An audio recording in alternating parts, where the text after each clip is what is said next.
ख्रिस्ताब्द 1880 दा बर्मुदा ट्रायंगल दा HMS Atlanta कौबा जहाज अमा मांखी लुपखी मखोइदुना मांखिबा असिगी रीजन पीनरप मतमदा स्टडी तौरुबदा जहाज अदुदा यावखिबा मीसिंग एक्सपीरियंस खरा वाटपा ngaktani aduna makhoi ado samudrada lambi ona khibo irambi ai natraga nong nusit ithak juwa ama karaktuna makhoi bu naihatuna manghan khibo irambi ai aduga thiba phangdramanina mystery case ama oina lawkhibo irambi ai अदुबु थौदोक असिगी 40 years मतुंगदा America की जहाज USS cyclops त तोंग मी पुनमक बर्मुदा triangle the मांकी मदुद याव मी पुनमक्ति experience लेतबदी ओइरमलोय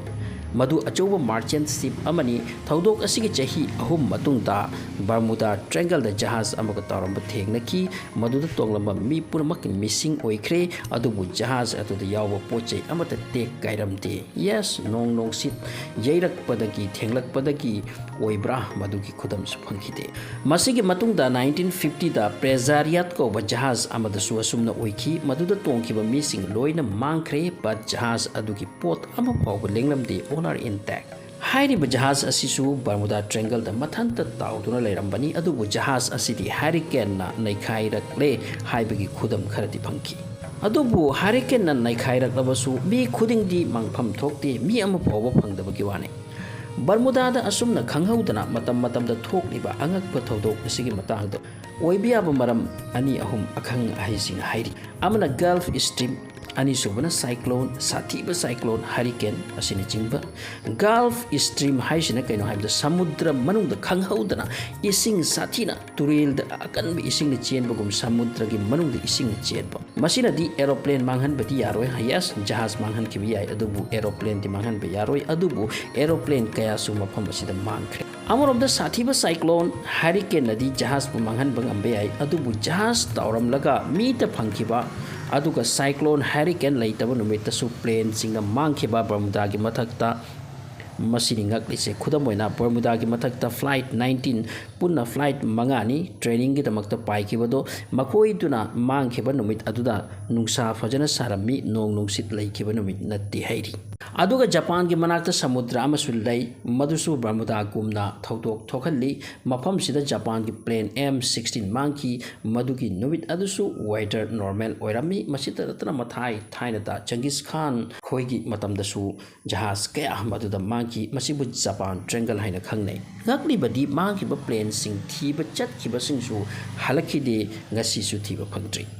बर्मुदा खक्ता नतना अंगक थौदोक मिस्टीरियस थौदोक थोकलिबा मफम अतैसु पृथ्वीदा लै अमना जापान की हौजिक हाइरेबा नोंगपोक समुद्र नतगा जापान ट्रायंगल असिनी अदुगा अहुम सुबना अलास्का ट्रायंगल अमेरिका दनि अलास्का ट्रायंगल सु हौखिबा चही कुन असिदा मियोय लिसिंग अमा चात्रुक हेन मांगख्रे मिस्टीरियसली मोंगदा करीमता मरम खंगदबा अलास्का ट्रायंगल असि लैकंगदनि मसिना समुद्रदा नत्ते असि कुंबा मफम सिंग असिदा अंगकप नेचुरल फेनोमेनन मखल अमगा ओइ हाइरि मदुदी एयर बॉम्ब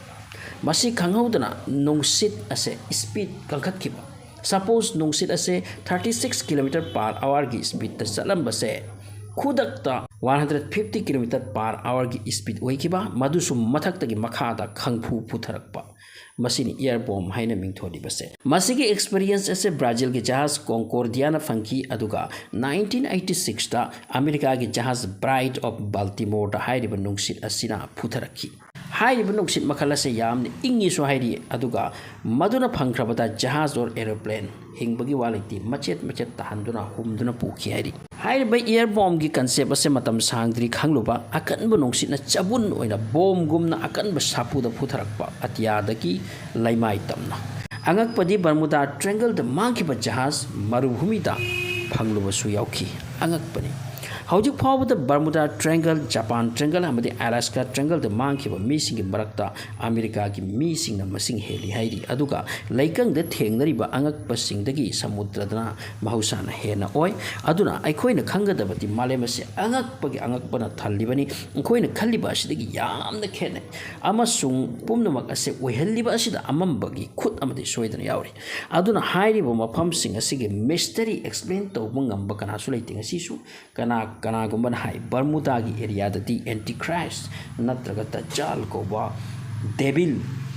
गुम्बा नुपा अमलै माकी कंट्रोल मखादा हाइरि मफम सिंगसी लई हाइनसु हाइरि अदुबु असेंगति मपुन खंखरे सो थैंक्स फॉर वाचिंग।